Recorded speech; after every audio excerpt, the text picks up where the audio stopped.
Hi guys, welcome back to my இல்லை எங்கள் அம்மா சேனலு ஷீலாஸ் கிச்சன். இன்றைக்கி நம்ம பார்க்க போகிறது பார்த்திங்கன்னா கருவாட்டு குழம்பும் அண்டு களியும் பண்ண போகிறோம். ஸோ உலக்கி வச்சுருக்காங்க தண்ணி, இன்னும் களி செய்யலை. இப்போ பார்த்திங்கன்னா மற்ற இன்க்ரீடியன்ஸ் எல்லாம் அப்படியே இருக்குது. சரிங்களா, கருவாடு வந்து வச்சுருக்காங்க. என்ன கருவாடு? தண்ணியில் வாழை கருவாடு.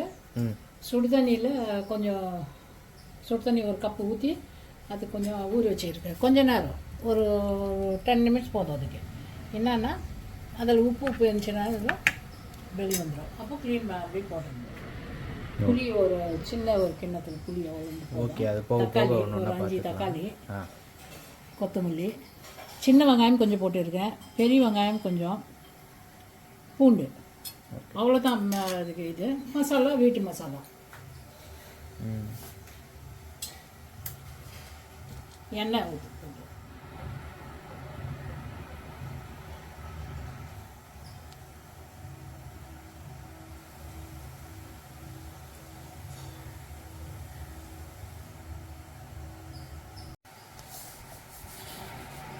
கொஞ்சமாக கொஞ்சம் கடுகு,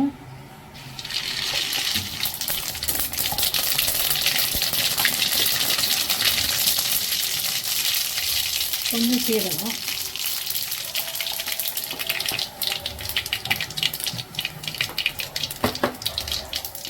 சும்மா கொஞ்சம் பெருங்காயம் கொஞ்சம். அது எந்த பக்கம் கை இருக்குதோ அந்த பக்கம் தான் பண்ணிக்கலாம்.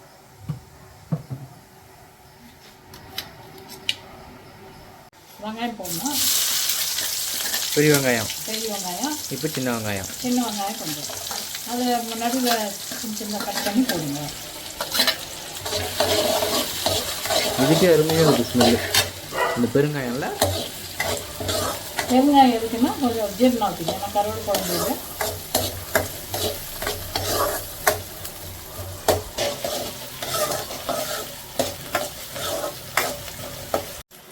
கருவேப்பிலை கொஞ்சம்,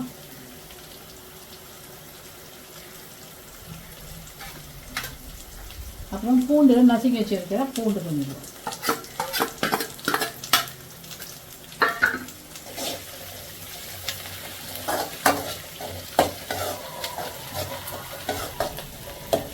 பூண்டு மட்டும் போடணும் தட்டி.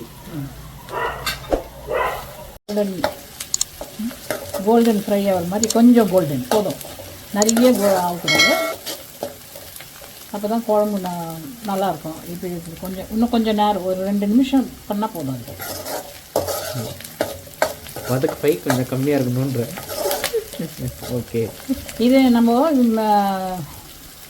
வெங்காயம் தக்காளி ஆச்சி ஊற்றி கூட செய்யலாம். நம்ம செய்கிறது 3 பேருக்கு, அதனால அது இந்த மாதிரி செஞ்சால் நல்லாயிருக்கும். களிக்கு சாப்பிட்றதுக்கு ஆச்சி செஞ்சோன்னா சாதத்துக்கு பண்ணலாம், களியும் பண்ணலாம். குழம்பு நிறையா வரும் ஆச்சி செஞ்சிங்கன்னா. இப்படி செஞ்சிங்கன்னா குழம்பு கொஞ்சம் பண்ணலாம். ஏன்னா கருவாட்டில் உப்பு இருக்குங்க, கொஞ்சம் உப்பு கம்மியாக போட்டால் போதும். அதில் டேஸ்ட் பண்ணி நீங்கள் உப்பு போடுங்க. ஆமாம், ஏன்னா இது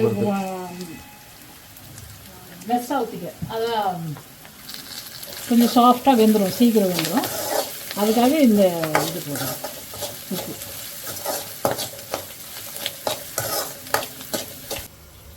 இப்போ 2 கிளாஸ் அரிசி போடுறது பாருங்கள். அரிசி ஒரு 1/2 மணி நேரம் ஊற வச்சு சுடு தண்ணி கொச்சா ஒன்று தான் நீங்கள் அரிசி போடணும். மொத்தமாக நெச்சில் தண்ணியில் போடுறாங்க, அரிசி தரமாக போடுறேன். சில கொதிக்காத போட்டுருவாங்க. யாருமே போடுறாங்க நிறைய பேர். ஓகே, மிளகாத்தூளுங்க, வீட்டு மிளகாத்தூளுங்க. இது 1 2 3. ஏன்னா இதில் கொஞ்சம் காரம் கம்மியாக இருக்கும். நாங்கள் வீட்டில் செய்கிறது இது ஆச்சின்னு வருது. கொஞ்சம் வெறும் மிளகாத்தூள் கொஞ்சம் போட்டுங்க, ஒரு 1/2 டீஸ்பூன்.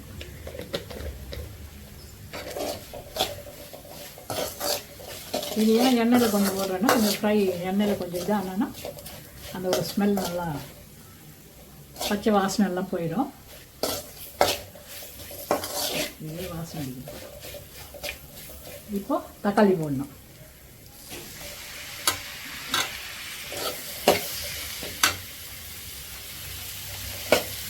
ஸ்மெல்லு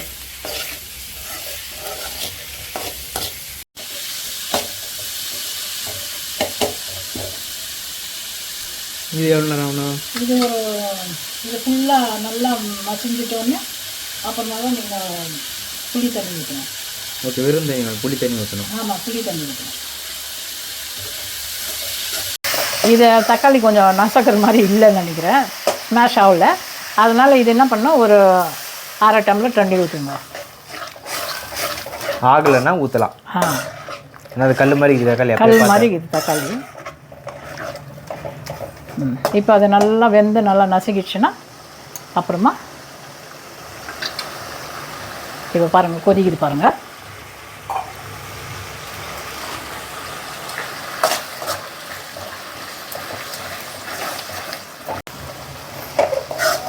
இப்போ பாருங்கள் நல்லா இதாகிடுச்சுங்க. அது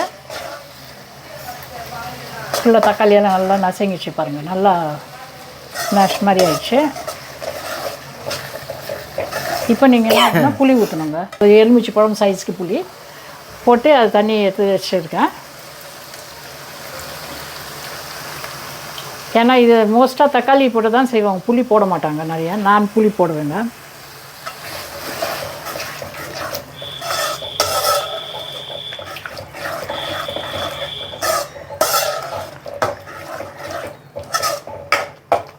இது நல்லா கொதிக்கணும். இப்போது கொச்ச உடனே தண்ணி ஊற்றணும். அரிசி இவ்வளோ கொதிச்சுன்னு இருக்குது, இன்னும் ஃபுல்லாக கொதிச்சு எதுவும் ஆகலை. இப்போ தான் அரிசி போட்டிருக்கோம். இது முடித்தோடனே கேவரு மாவு போட்டு களி கிண்ட வேண்டியதுதான். களி கிண்ட வேண்டியதுதான். இப்போ ஒரு சொம்பு தண்ணி ஊற்றுற பாருங்கள், சின்ன சொம்பில். நம்மளுக்கு எவ்வளோ ஜூஸ் வேணும் அது பிரகாரம் நம்ம பண்ணிக்கலாம். ஏன்னா இப்போ நான் குழம்பு எவ்வளோ குழம்பு பண்ணால் இன்னும் கொஞ்சம் எக்ஸ்ட்ரா தண்ணி ஊற்றுறேன். 1.5 சொம்பு. ஆமாம்.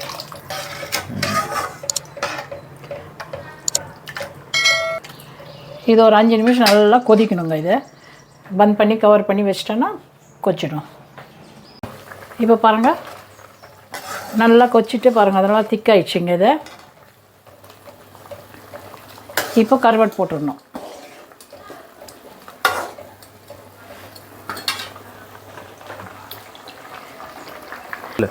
இப்போ சுடு தண்ணியில் போட்டு வச்சுது இல்லைங்களா, அதை அந்த அழுக்கு இதெல்லாம் மொத்தம் க்ளீனாக வந்துட்டுருக்கும். மண் சப்போஸ் இருந்தால், மண் இல்லை இதில், ஆனால் இருந்தால் க்ளீனாக வந்துடும். இந்த பாருங்கள்.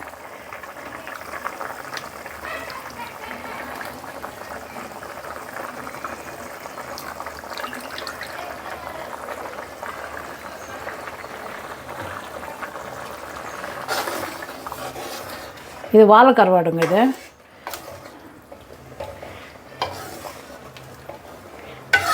இப்போ இன்னும் ஒரு 5 நிமிஷம் கொதிக்கணும். இது கொதிக்கிறதுக்கு முன்னே ஒரு 2 நிமிஷம் பிஃபோராக வெந்தயம் பவுடர் தூவிட்டு ஆஃப் பண்ணிடணும். வெந்தயம் தூளுங்க ஒரு 1/2 கரண்டி போட்டால் போதும் லாஸ்ட்டில்.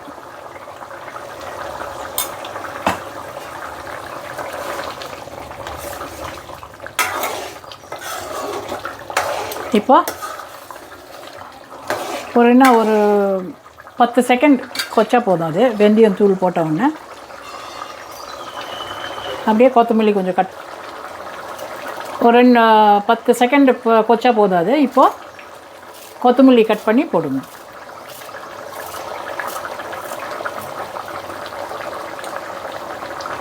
சேர்க்கக்கூடாது, கட் பண்ணி போடுங்க கொத்தமல்லி.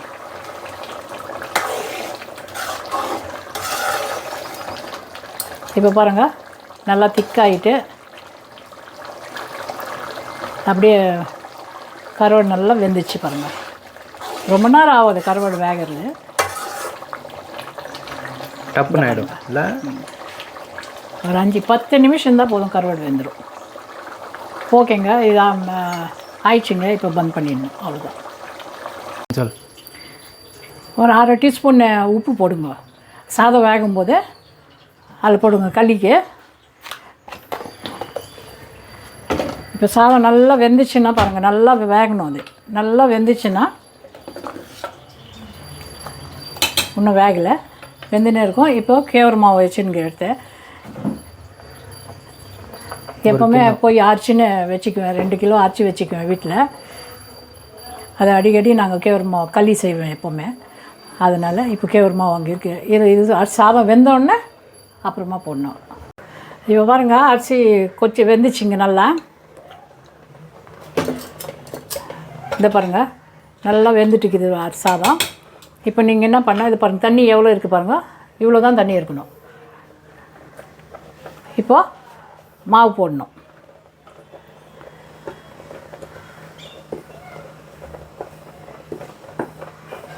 உங்கள் விருப்பம் தான் எவ்வளோ மாவு போடுறீங்க, உங்கள் விருப்பம்.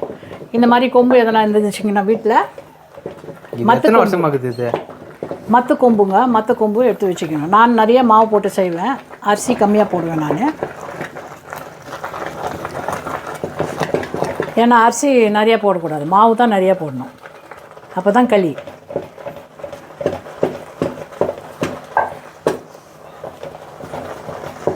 இப்போ அந்த அடுப்பில் இதை நல்லா மிக்ஸ் பண்ணுங்க. கட்டி இல்லாத இருக்கும் நல்லா மிக்ஸ் பண்ணிங்கன்னா.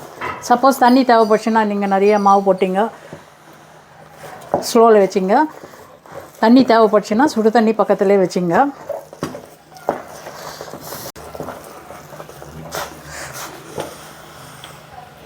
இப்போ கொஞ்சம் தண்ணி தேவைப்படுது, கொஞ்சம் மாவு எக்ஸ்ட்ரானா கொஞ்சம் தண்ணி போதும்.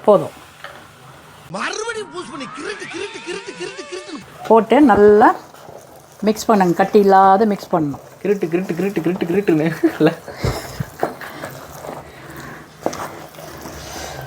இந்த பாருங்கள் கட்டி இல்லாத மிக்ஸ் ஆகிடுச்சு பாருங்கள். இப்போ ஒரு 4 நிமிஷம் இல்லை 5 நிமிஷம் ஸ்லோ ஃப்ளேமில் வச்சு இப்போ மாவு வேகணும்.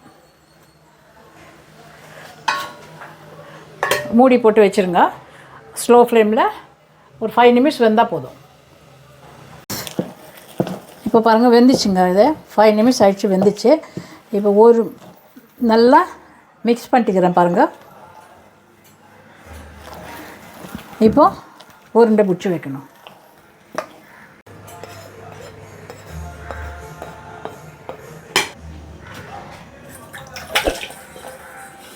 இதில் வராது.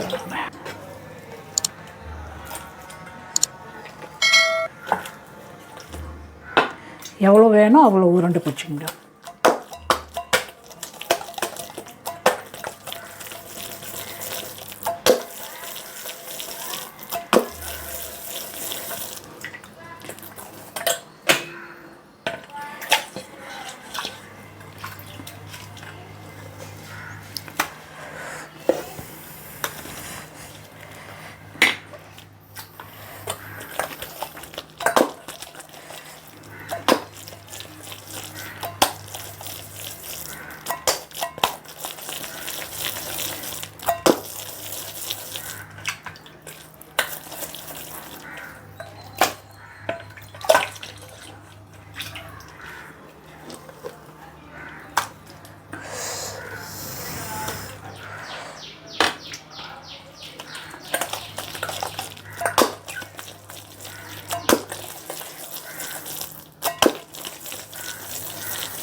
இந்த களி ஆயிடுச்சு பாருங்கள். களி இப்படி தான் செய்யணும். நீங்கள் அரிசி கொஞ்சோண்டு போட்டு மாவு அதிகமாக போட்டு களி சாப்பிட்டிங்கன்னா உடம்புக்கு நல்லது. கருவாட்டு குழம்பு காட்டிடுமா? நம்ம கருவாட்டு குழம்பு இதில் நீங்கள் கருவாட்டு குழம்பு, மீன் குழம்பு, கறி குழம்பு எல்லாம் எதிலே செஞ்சீங்கன்னா எந்த குழம்பு தான் டாப்பாக இருக்கும். ஆனால் கீரை குழம்புன்னா கூட சூப்பராக இருக்கும். ஓகே, அவ்வளோதான் கைஸ். இதுதான் நம்மளோட கருவாட்டு குழம்பும் களியும். வீடியோ பிடிச்சிருக்கோன்னு நினைக்கிறேன். ஸோ பிடிச்சிருந்தால் லைக் பண்ணி, கமெண்ட் பண்ணி, ஷேர் பண்ணி, சப்ஸ்கிரைப் பண்ணிவிடுங்க. உங்களை நான் அடுத்த வீடியோவில் சந்திக்கிறேன். அந்த ரெசிபி ட்ரை பண்ணிவிட்டு கமெண்ட் டவுன் பண்ணுங்கள், நல்லாயிருக்கும்.